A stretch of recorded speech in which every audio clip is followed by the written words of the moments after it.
এ দুনিয়ায় সবই পর, কবর যে তোর আসল ঘর। এ দুনিয়ায় সবই পর, কবর যে তোর আসল ঘর। কেমনে সেথায় থাকবি পরে, শুধুই মাটির বিছানা। কেমনে সেথায় থাকবি পরে, শুধুই মাটির বিছানা।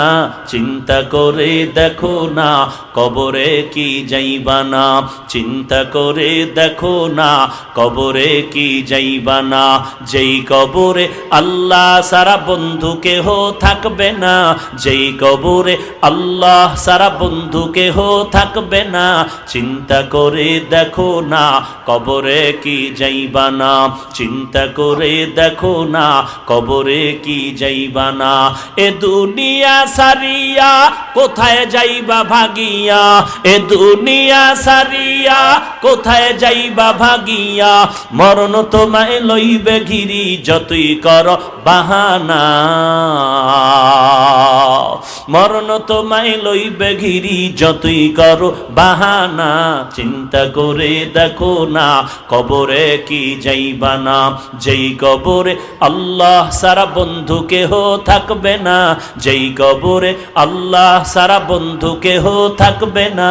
চিন্তা করে দেখো না, কবরে কি যাইবা না।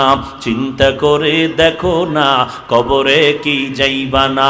অবশেষের ঠিকানা শুধুই মাটির বিছানা। আরো শুনবেন? হ্যাঁ, অপেক্ষা করেন, আল্লাহ সবাইকে কবুল করেন। আলিফ লাম মিম, এর আরো কিছু কথা রেখে দিলাম। এবার সামনের শব্দ হলো জালিকাল কিতাব। জালিকাল কিতাব, ভালো করে খেয়াল করেন। কোন দূরের জিনিসকে ইঙ্গিত করার জন্য আমরা বাংলায় বলি ওই, আর কোন কাছের জিনিসকে ইঙ্গিত করতে গিয়া বলি এই। বলিনি? ওই আর ওই মানি কাছে, দূরে। এই মানি কাছে। এটারে আরবিতে ওই মানি জালিকা, এই মানি হাজা। তাহলে জালিকাল কিতাব মানি ওই কিতাব।